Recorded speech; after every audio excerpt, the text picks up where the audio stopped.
बिस्मिल्लाहिर्रहमानिर्रहीम। अस्सलाम वालेकुम जनाब। स्टोरी मैंने एक ही शेयर करनी है, तहरीक अदम एतमाद, और उसमें ख़ास तौर पर एक चीज़ डिस्कस करनी है। आप में से हज़ारों दोस्तों के ये मैसेजेस आए कि नकवी साहब इस पर ज़रा मुफस्सल यानी तफसील से रोशनी डालिए कि ये जो नया हिदायतनामा जिस पर वो ज़रा प्रेस कॉन्फ्रेंसेस भी कर चुके, या इसके मुताबिक हुकूमत अपने अरकान को पार्लियामेंट आने या वोट डालने से रोक सकती है। मैं इंतहाई आसान तरीन लफ्ज़ों में बताऊँगा।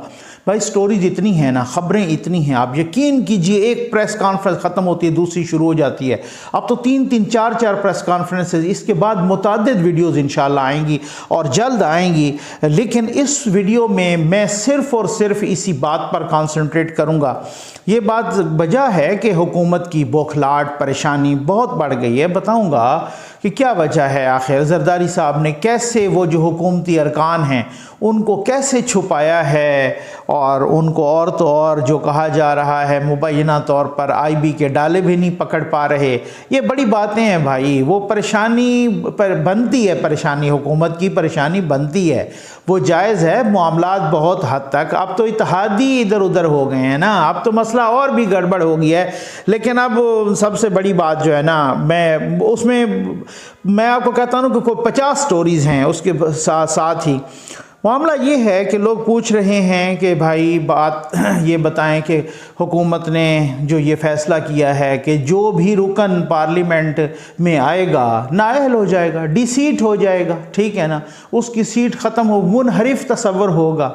क्या वो ऐसा कर पाएगी? कानूनी और आइनी माहिरीन क्या कहते हैं? माजी की ऐसी मिसालें क्या हैं? क्या वो चेयरमैन सेनेट के वक्त जब यूसुफ रज़ा गिलानी वाला वो मिसाल इस पर लगती है या नहीं लगती? माजी की मिसालें क्या हैं? सुप्रीम कोर्ट के फ़ैसले क्या हैं? इलेक्शन कमीशन के क्या हैं? ये सारी चीज़ें, और अगर ऐसा हो गया तो क्या होगा, ना हुआ तो क्या होगा, ये सारी चीज़ें। लेकिन इससे पहले फवाद चौधरी साहब की प्रेस कॉन्फ्रेंस आपने देखी, शहबाज गिल साहब ने भी अपनी तबाह आजमाई की। जैसे वो ना पता नहीं, मैं तो ये हैरान हूँ कि अल्लाह माफ़ करे उन किस तरह से उन्होंने PhD की है। उनकी कोई ज़बान से वो तो जैसे गली महल्ले का वो नहीं लगता है जुगते मारने वाला, और ये इस तरीके का इंसान है। तो खैर उसको छोड़ दीजिए। अगर ये मैं सबसे पहले आसान तरीन में आईन पाकिस्तान का उर्दू वर्जन, ठीक है ना, उर्दू नहीं, ये मतलब माफ़ कीजिएगा, वज़ीर-ए-आज़म साहब कल उर्दू कह रहे थे ना, उर्दू वर्जन जो है ना, वो मैं आपके सामने ये बयान कर रहा हूँ। आर्टिकल है 63 63, और उसका 63 के आगे है 63A1, ठीक है। मतलब 63 में हमें ये बताया गया कि किस तरीके से 62-63 है ना वो वाला, किस तरीके से एक पार्लिमान का रुकन नाअहल हो सकता है, ठीक है। अच्छा, उसमें बहुत सारी लंबा चौड़ा है ना वो सारा को, बहुत सारी चीज़ें हैं, लेकिन ख़ास तौर पे जो मुनहरिफ वाली सेक्शन है ना वो ये है 63A1, ठीक है। तो अलिफ 1, अगर किसी ईमान में, ये ज़रा सुन लीजिएगा, ये मैं इंतहाई आसान तरीन अल्फाज में बताऊंगा, इसके बाद तबसरा मिसालें भी और हकायक पर मबनी, ये फैक्ट्स फिगर पे मबनी होगा। अगर किसी ईमान में किसी तनहा सियासी जमात पर मुश्तमिल पार्लिमानी पार्टी का कोई रुकन अपनी सियासी जमात की रुकनियत से मुस्ताफ़ी हो जाए या किसी दूसरी पार्लिमानी पार्टी में शामिल हो जाए, वो भी गया, यानी अपनी सियासी जमात को छोड़ दे, मुस्ताफ़ी हो जाए, या वो किसी जमात में शामिल हो जाए, उसकी रुकनियत गई। अच्छा, दूसरा, उस पार्लिमानी पार्टी की तरफ से जिससे उसका ताल्लुक़ हो जारी करदा हस्ब झेल से मुतल्लिक़ किसी हिदायत के बरअक्स ईवान में वोट दे या वोट देने से इज्तनाब करे। यानी अगर उसको अपनी पार्टी कहे कि वोट देना है, या उसको अपनी पार्टी कहे कि वोट नहीं देना, और अपनी पार्टी के इन हिदायत पर वो अमल ना करे, तो वो भी नाअहल हो जाएगा, यानी डिसीट हो जाएगा, ख़त्म, मुनहरिफ। और कौन कौन से वो पार्टी किन मामलात में कहे वो भी लिखा हुआ है। अव्वल वज़ीर आज़म या वज़ीर आला के इंतखाब के वक्त अगर उसको पार्टी कहती कि इसको वोट दो और इसको दो, ठीक है ना, और वो नहीं देता या इसको ना दो और उसको और वो देता है, तो फिर भी वो मुनहरिफ तस्वर होगा, डिसीट हो जाएगी। अच्छा, एतमाद या अदम एतमाद के वोट, यानी एतमाद या अदम एतमाद के वक्त अपनी पार्टी के खिलाफ करता है, ठीक हो गया ना। ये करना, ये पहले करता है, ये बाद में मैं सारा बताता हूँ, ठीक है ना, करता है।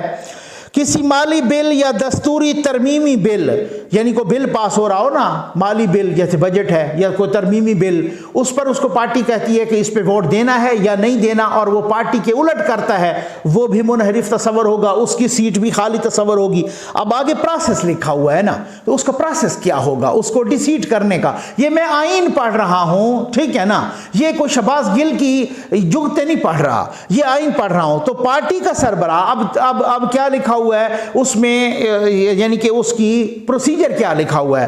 अगर कोई रुकन ये वाले काम कर ले जिससे उसको पार्टी ने मना किया, या पार्टी से इस्तीफा दे दे या किसी दूसरी पार्टी में चला जाए, तो वो मुनहरिफ तो हो जाएगा। लेकिन होगा कैसे, उसका तरीकाकार क्या है। जब ये सारी चीजें हो जाएं तो उसके बाद लिखा हुआ है, तो पार्टी का सरबराह तहरीरी तौर पर ऐलान कर सकेगा कि वो इस सियासी जमात से मुनहरिफ हो गया है, और पार्टी का सरबराह ऐलान की एक नकल अफसर सदारत कुनिंदा यानी स्पीकर को और चीफ इलेक्शन कमिश्नर को भेज सकेगा, और इस तरह उसकी एक नकल मुतल्लिका रुकन को भी भेजेगा। यानी किसी ने अगर वोट दे दिया उस पार्टी के खिलाफ, तो पार्टी का सरबराह तहरीरी ऐलान करेगा, यानी रिटर्न भेजेगा, स्पीकर को भी भेजेगा, इलेक्शन कमीशन को भी भेजेगा, और उस रुकन को भी भेजेगा। अच्छा, मगर शर्त यह है कि ऐलान करने से पहले पार्टी का सरबराह मज़कूरा रुकन को इस बारे में इजहार वजह का मौका फराम करेगा, क्यों ना उसके खिलाफ मज़कूरा ऐलान कर दिया जाए। यानी ये नहीं है कि वो पार्टी का जो सरबराह हो वो ये कर दे स्पीकर को कि जी इसको डिसीट कर दें क्योंकि इन्होंने हमारी पार्टी के इंस्ट्रक्शंस के अगेंस्ट काम किया है, इसको डिसीट कर दें, ख़त्म कर दें। ये नहीं, इससे पहले वो उस रुकन को शो काज नोटिस देगा। इजहार वजूह का नोटिस में मुराद है शो काज नोटिस देगा उस रुकन को, उससे पूछेगा कि आपके खिलाफ हम कार्रवाई क्यों ना करें, और उस नोटिस का ज़ाहिर टाइम होता है, कोई 7 दिन होते हैं या जितने भी दिन होते हैं, वो उसमें जवाब देगा। वो अगर जवाब से मुतमईन हो ना हो, फिर उसके बाद वो स्पीकर को आगे, समझ आ रही है आपको, कि पहले वो जुर्म सरजद होना ज़रूरी है, फिर वो इजहार वजूह का नोटिस देना, इजहार वजूह या शोकाज नोटिस उस रुकन को देना, और फिर वो नोटिस के बाद जब उसका जवाब आएगा फिर पार्टी का सरबराह स्पीकर को लिखेगा। ठीक हो गया। अच्छा, अब उसके बाद देख लें, शिक नंबर 1 के तहत ऐलान की वसूली पर ईवान का अफसर सदारत कुनिंदा यानी कि वो स्पीकर 2 दिन के अंदर वो ऐलान चीफ इलेक्शन कमिश्नर को भेज देगा। यानी पार्टी का सरबराह जो रिटर्न भेजेगा ना स्पीकर को कि इसको डिसीट किया जाए क्योंकि इसने हमारी पार्टी के खिलाफ वोट दिया है, ठीक है। तो अब स्पीकर क्या करेगा, 2 दिन के अंदर अंदर वो पार्टी की जो लेटर होगा ना सरबराह का, वो चीफ इलेक्शन कमिश्नर को भेज देगा। और अगर ऐसा करने में नाकाम हो जाए तो ये मुतसव्वर किया जाएगा कि उसने अरसाल कर दिया। अब अगर स्पीकर वो चीज अपने पास रख ले तो फिर ये खुद ब खुद तस्वर होगा कि वो इलेक्शन कमीशन को चला गया है। यानी स्पीकर 2 दिन से ज्यादा वो पार्टी के लेटर जो है ना, पार्टी हेड का लेटर रोक नहीं सकता। ठीक है जी, अरसाल कर दिया है। जो ऐलान को इलेक्शन कमीशन के सामने इसके बारे में चीफ इलेक्शन कमिश्नर की तरफ से उसकी वसूली के 30 दिन के अंदर ऐलान की तौसीक करते हुए या इसके बरक्स उसका फैसला रखेगा। अच्छा, अब इलेक्शन कमीशन क्या करेगा, 30 दिन के अंदर ये फैसला करेगा कि इसको नाअहल करना है या नहीं करना। ठीक हो गया ना। अच्छा, वो देखेगा। जबकि इलेक्शन कमीशन ऐलान की तौसीक कर दे तो शिक नंबर 1 में रुकन ईवान का, अच्छा जी, ईवान का रुकन नहीं रहेगा और इसकी नशिस्त खाली हो जाएगी। अब अगर इलेक्शन कमीशन ने कहा कि जी बिल्कुल ठीक है और ये इन्होंने अपनी पार्टी से इनहराफ किया है, अपनी पार्टी के जो सरबराह था उसकी इंस्ट्रक्शंस के बरअक्स काम किया है, इसको डिसीट कर दो, उसकी सीट खाली हो जाएगी। अच्छा, इलेक्शन कमीशन का ये फैसला 30 दिन दिन के अंदर जिसके खिलाफ आए ना, तो वो फिर आगे अपील भी कर सकता है सुप्रीम कोर्ट में, और फिर वो उसके बाद जो सुप्रीम कोर्ट 90 दिनों के अंदर अंदर उसका फैसला वो कर देती है। अब आपको समझ तो आ गई होगी, यानी कि ये आर्टिकल 63A क्या कहता है मेरे भाई? 63A ये कहता है कि अगर कोई रुकन अपनी पार्टी की मर्जी के खिलाफ कोई वोट दे दे, ठीक है ना, तब उसके बाद उसका जो सरबराह होता है वो उस पार्टी के उस रुकन को शो काज नोटिस देता है कि आपने ऐसा किया है, आपके खिलाफ क्यों ना कार्रवाई की जाए। उस शो काज नोटिस के जवाब देने के बाद पार्टी का सरबराह स्पीकर को लिख देगा और स्पीकर आगे इलेक्शन कमीशन को भेज देगा। इलेक्शन कमीशन अगर उसकी सीट खाली कर देता है फिर वो सुप्रीम कोर्ट में भी जा सकता है। ये तो होगी, आपको समझ आ गई होगी।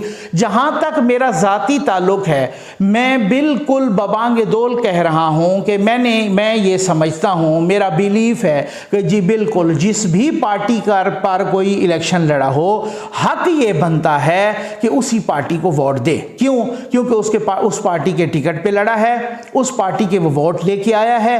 और आप आज मैं समझता हूं कि खान साहब को शुक्रिया नवाज शरीफ कहना चाहिए, क्योंकि उन्होंने ही सबसे पहले ये फ्लोर क्रॉसिंग वाली लानत बंद की थी। उसके बाद फिर 18वीं तरमीम में भी आई और ये सारा कुछ ये जो सिलसिला हुआ था, उन्होंने ये सारा सिलसिला। अदरवाइज आपको पता है कि मुशर्रफ साहब ने बीबी के खिलाफ जब मुशर्रफ साहब ने ये वो पैट्रियाट जब बना के पीपल्स पार्टी के अंदर से लोग तोड़ लिए थे, तो उस वक्त ये ला नहीं था।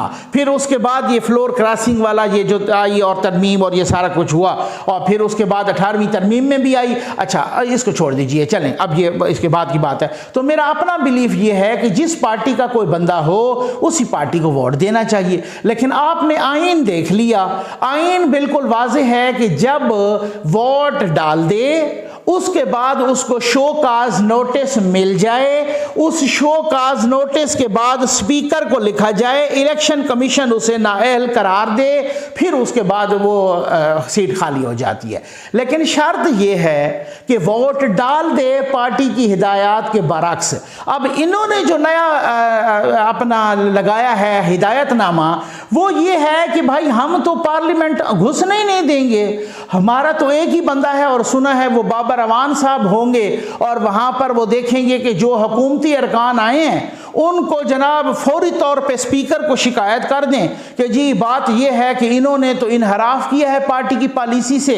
स्पीकर उठ के जनाब उनको कहें तुम्हारा वोट नहीं गिना जाएगा, जाओ। अच्छा, फिर उसके बाद उनके खिलाफ कार्रवाई शुरू कर दें, ठीक है। अब आप अंदाजा कीजिए कि किसी उनको कोई शो काज नोटिस भी नहीं दिया, और उनको वो स्पीकर को लिखा भी नहीं, और शो काज नोटिस के बगैर आप लिख नहीं सकते। ये मैं आपको बताता हूं, मैं आपको मिसालें बताता हूं, मैं आपको हकायक पर मबनी बातें आज करूंगा। अब आपको याद होगा आयशा गुल अलाई साहबा, वो इनकी मेंबर थी 2013 से 2018 तहरीक इंसाफ की तरफ से, ठीक है ना, वो मेंबर थी आयशा गुल अलाई साहबा। और वही आयशा गुल अलाई साहबा जिन्होंने कहा था भाई इमरान खान साहब मुझे गंदे गंदे मैसेज भेजते हैं, ये मैं गलत तो नहीं कह रहा। अच्छा, अब उसके बाद आ जाएं आप, आयशा गुल अलाई साहबा ने एब्सटेन किया था एक बिल पर, इनको वोट नहीं दिया था, यानी कि एब्सटेन वो गैर हाजिर हो गई थी। उसकी बुनियाद पर इन्होंने चीफ इलेक्शन कमिश्नर को लिखा था, ठीक है जी, कि इसको नाअहल करार दिया जाए। अब चीफ इलेक्शन कमिश्नर ने उसको नाअहल करार नहीं दिया, क्योंकि आपने इसको तो शो काज नोटिस ही नहीं दिया, ऐसे कैसे लिख दिया आपने को डायरेक्ट नाअहल करार दिया जाए। वो सुप्रीम कोर्ट में फैसला चला गया था कि भाई ये क्या हो। अब सुप्रीम कोर्ट ने जो कुछ लिखा था आयशा गुल अलाई साहबा के फैसले में, यानी इमरान खान साहब वर्सेस आयशा गुल अलाई, वो मैं आपको पढ़ के सुना देता हूं। Considered the election commission found and we agree that the respondent, यानी Ayesha Gul Alai, the election commission found and we agree, we से मुराद सुप्रीम कोर्ट कह रही है, we agree that the respondent was condemned unheard, which is clearly violative of proviso of Article 63A of the Constitution, which obligates the party head to provide any member against whom a declaration is sought to be given an opportunity to show cause why such declaration may not be issued against him. It is clear and obvious from the record that the respondent was not heard, and the stance taken by her in her response to the show cause was not considered, which violated her legal and constitutional rights. Supreme court of Pakistan लिख चुकी है कि चूंकि इन्होंने आयशा गुललाई साहबा को इमरान खान साहब ने कोई शो काज नोटिस नहीं दिया, इस वजह से जो उनका आईनी और कानूनी हक था, और ये आईनी और कानूनी हक उन्होंने मारा है आयशा गुललाई का, इस वजह से जब तक वो नोटिस अगर वो देते और फिर उसके बाद वो आते स्पीकर के थ्रू इलेक्शन कमीशन और फिर हमारे पास वो आगे प्रोसेस है, तो तब उसको डिसीट किया जा सकता था। लेकिन आपने तो शो काज नोटिस ही नहीं दिया। अब मेरे भाई, अब आईनी माहिरीन कह रहे हैं आप कैसे उनको पार्लियामेंट आने से रोक सकते हैं। मैं कुर्बान जाऊं फवाद चौधरी साहब पे, जो प्रेस कॉन्फ्रेंस कर रहे थे और वो फरमा रहे थे कि जनाब वो अगर पता भी चल गया ना कि किसी ने देना है वोट, यानी मैं तो कह रहा हूँ कि अब शायद वो बेचारे ये कह रहे थे कि वो मतलब मैं तो मुझे तरस आता है, अब हमदर्दी हो गई है, वो शायद ये कह रहे थे मिनिस्टर साहब कि वो कह रहे थे कि भाई मैं तो कहता अगले जुमले में शायद ये कहते कि अगर इमरान खान साहब को रात को ख्वाब भी आ गया कि फ़लाँ फ़लाँ अरकान हमारे ख़िलाफ़ जाने वाले हैं, तो उन्होंने जनाब स्पीकर को कह देना है कि इनको निकाल दें, ठीक है ना जी, इनका वोट गिने भी नहीं। भाई वोट तो गिना जाएगा उनका, हाँ अलबत्ता ये है, देखें मैं आपको कहता हूँ धौंस धांधली फटा फसाद उसका आइन कानून से नहीं ताल्लुक, वो कोई भी कर सकता है, ठीक हो गया ना, वो उसमें एक अलग सी बात है। लेकिन मैं आपको आइनी बात कर रहा हूँ। तो अब आप मुझे ये बता दें कि आपको याद होगा कि शाहिद खाकान अब्बासी के वक्त एक बिल आया था, उसकी तफसील मैं ऑलरेडी बता चुका हूँ। उस बिल पर दो लोगों ने, एक रज़ा हयात हराज साहब और एक अल्लाह बख्शे ज़फ़रुल्लाह जमाली साहब, मीर ज़फ़रुल्लाह जमाली साहब, दोनों नून लीग के थे और उन्होंने वोट दिया था, ठीक है ना, नवाज शरीफ के ख़िलाफ़ दिया था, नून लीग के ख़िलाफ़ दिया था, ठीक है, वोट दिया था। उनका वोट दोनों का गिना गया था, आपको समझ आ गई होगी अब, ठीक है ना। अच्छा, वोट उन दोनों का गिना गया। बाद में कुछ लोगों ने कहा कि जी उनके ख़िलाफ़ कार्रवाई होनी चाहिए, वो कर भी सकती थी पार्टी नून लीग, उन्होंने कहा जी छोड़ दें, हम नहीं करते, उन्होंने नहीं की, क्योंकि उस वक़्त ईमान में उनकी बड़ी अक्सरियत थी, वो बिल उन्होंने पास करवा लिया था, उनकी मुखालफत के बावजूद भी पास करवा लिया था। उन्होंने कहा बस ठीक है, क्या फटा डालना है या क्या सूरत हाल करनी है, तो उन्होंने ना उनके खिलाफ कोई वोट नहीं दिया। आप यकीन कीजिए कि मैं खुद मिला था ज़फ़रुल्लाह जमाली साहब से, वो नवाज शरीफ साहब की इस ज़र्फ़ की तारीफ़ कर रहे थे कि यार मैंने वोट भी खिलाफ दिया था, लेकिन बहरहाल जिसकी जो तारीफ़ बनती है वो बनती है, उन्होंने मेरे खिलाफ कार्रवाई नहीं की। तो खैर एक अलग टॉपिक है, लेकिन वो वोट गिना गया था, अगर वो करते तो वो डिसीड भी हो जाते, रज़ा हयात हराज साहब भी और मीर ज़फ़रुल्लाह जमाली साहब भी। अच्छा, अब उसके बाद आप ये देख लीजिए कि कुछ लोग जो कहते हैं ना कि हम तो पार्लियामेंट में आने ही नहीं देंगे उनको। भाई आप किसी रुकन पार्लियामेंट को पार्लियामेंट में आने से कैसे रोक सकते हैं, नंबर वन। दूसरी बात यह है कि आपका आईनी इस्तेहकाक है, आपका हक बनता है, आपका राइट है कि अगर कोई आपके खिलाफ वोट देता है तो आप वोट तो गिनेंगे, लेकिन अगर वो वोट अगर उसके बाद आप उन सारों को, चाहे वो 20 बंदे हैं 30 बंदे, अब मेरे साथ रहिएगा, मैं आपको बहुत काम की बातें बता रहा हूं।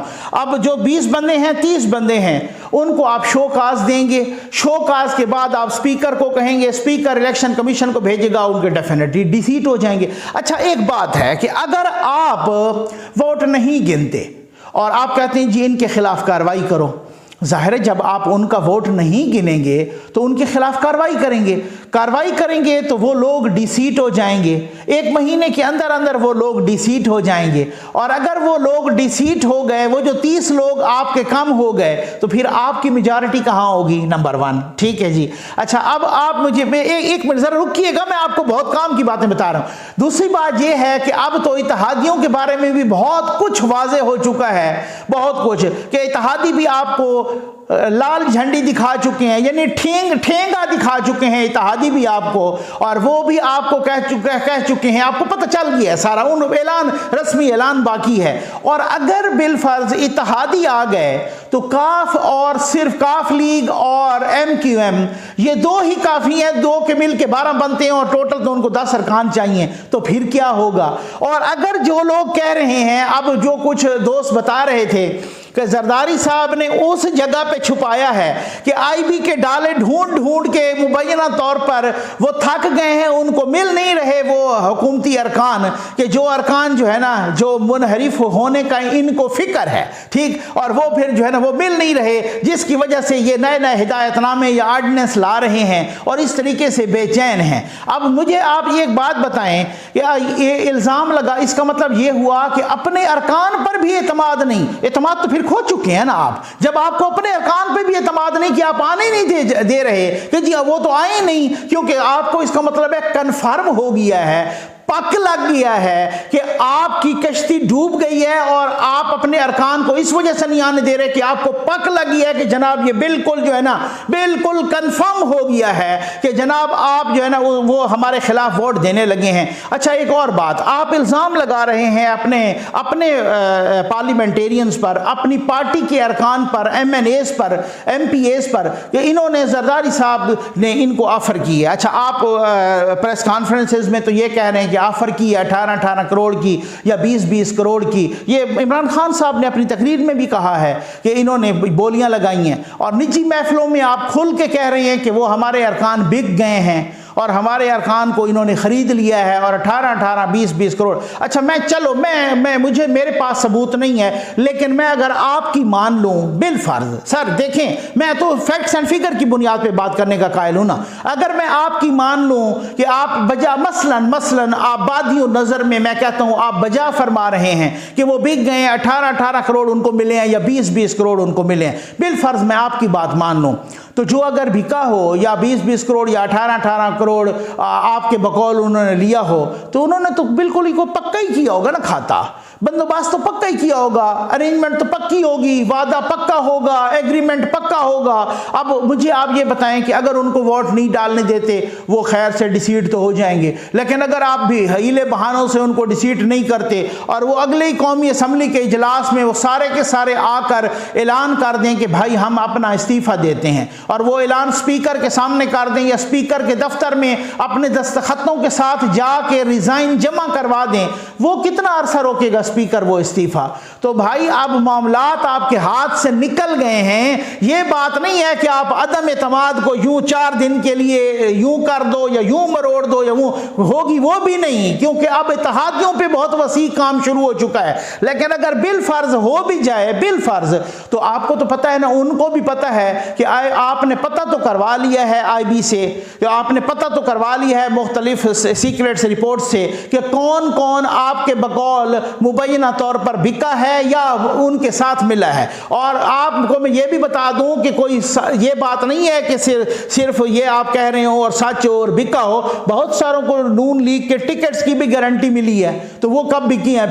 फिर वो BP की भी टिकट की गारंटी मिली है, मौलाना साहब के भी टिकट्स की गारंटी मिली है, तो जिनको श्योरिटी और गारंटी वो चाहिए वो क्यों बिकेंगे? अच्छा चले, मैं कहता हूं कि आपके बकौल तो फिर पता तो उनको चल गया है कि हमारा पता चल गया है, इन्होंने पता करवा लिया है कि हम अपोजिशन के साथ मिल गए हैं, तो फिर आपका क्या ख्याल है कि वो इस्तीफा नहीं देंगे? वो आके आप उनको अदम एतमाद से अगर रोकेंगे या पार्लियामेंट में नहीं आने देंगे या हंगामा करेंगे या इंतशार फैलाएंगे, तो क्या आपका क्या ख्याल है वो अगले इजलास में आके पूरा रिजाइन कर देंगे? तो बात तसल्ली रखें, इत्मीनान रखें, मामलात बहुत आगे तक जा चुके हैं, पीछे नहीं आने वाले। इतनी खबरें हैं, यकीन कीजिए, उसके बाद मुसलसल वीडियोस आ रही हैं, इतनी खबरें और इतने तबसरे, ये आपके बहुत हजारों की तादाद में मैसेजेस आ रहे थे। मैंने इसको क्लियर करने के लिए ये किया है कि ताकि ये आपकी ना कंफ्यूजन क्लियर हो जाए। बाकी अगर कोई डंडा लेके खड़ा हो सकता है तो फिर आई थिंक शायद हो सकता है उनके पास भी डंडे हों और उन्होंने भी कोई अपना अरेंजमेंट किया हुआ हो, और कैसे आप, और वो अदालतें भी इधर ही मौजूद हैं, कानून और आइन भी है, तमाम के तमाम कानूनी और आईनी माहिरीन कह रहे हैं कि आप मुझे ये बताएं, जुर्म के सरजद होने से पहले आप किसी को सज़ा कैसे दे सकते हैं? चाहे आप इस्लाम देख लें, चाहे आप शरीयत देख लें, चाहे आप पहले वाली शरीयतें देख लें, चाहे आप अखलाकियात देख लें, चाहे आप कानून देख लें, चाहे आप आइन देख लें, चाहे आप बाकी मुल्कों का आइन देख लें कि एक बंदे ने कोई कत्ल किया ही नहीं, एक बंदे ने डाका डाला ही नहीं, एक बंदे ने चोरी की ही नहीं, एक बंदे ने कोई ऐसा कानून तोड़ा नहीं, उसको आप कैसे कह सकते हैं? ये तो बिल्कुल ही बेवकूफ़ाना और माज़रत के साथ अहमकाना गुफ्तगू है कि ट्रैफिक सार्जेंट आके रेड इंडिकेटर पर रुकी हुई गाड़ी को चालान कर दे कि मुझे शक गुजरा है कि आप जाने वाले हो रेड इंडिकेटर को तोड़ के, तो वो कहेगा भाई आपका दिमाग तो नहीं खराब हो गया? आप राह चलते हुए को आप पकड़ के उसके खिलाफ FIR कर दें कि हमें शक है पूरा कि इसने हम पर हमला करना है, आप इसमें ये किया, हमें शक है कि इसने मेरे घर में डाका डालना है। अब इस शक की बुनियाद किसी जुर्म के सरजद होने से पहले, आइन में भी यही लिखा हुआ है ना, अगर कोई वोट आपके खिलाफ डालता है, भाई सजा भी तो इसी वजह से है कि अगर कोई जुर्म का इर्तिकाब करता है तो जब तक वो वोट नहीं डालता, खाली आप उसे ईमान में आने क्या, या तो आइन में होता ना, आइन में लिखा होता कि अगर पार्टी हेड मना करे, भाई बात ये है ना, मैं आपको बता, मैं तो फैक्ट्स पे बात कर रहा हूं ना, आइन में लिखा होता कि अगर पार्टी हेड मना करे कि इस दिन ईमान में नहीं आना और उसके बावजूद भी कोई अरकान ईमान के अंदर आ जाएं, वो भी मुनहरिफ तस्वर होंगे। अगर आइन में आप ये इजाफा कर देते या ये लिखा हुआ होता कि अगर इमरान खान साहब एक हिदायतनामा जारी कर दें कि जो मेरी पार्टी के मेंबरान हैं वो इस दिन ईवान के अंदर नजर नहीं आएंगे, पार्लियामेंट की बिल्डिंग में भी नहीं आएंगे, और अगर वो आएंगे तो वो मुनहरिफ तस्वर होंगे, वो डिसीट हो जाएंगे। अगर ये आर्टिकल 63A1 में लिखा होता तो फिर आज आपका पलड़ा भारी होता। वो तो ये लिखा हुआ है कि अगर वो वोट डालेंगे फिर आप उनको शोकाज नोटिस देंगे, फिर उस शोकाज नोटिस के जवाब आने के बाद आप स्पीकर को लिखेंगे, स्पीकर उनका केस भेजेगा इलेक्शन कमीशन को, वो उनको डिसीट करेगा। बात ये है। उम्मीद है आपको वीडियो पसंद आई होगी। आपका बहुत बहुत शुक्रिया।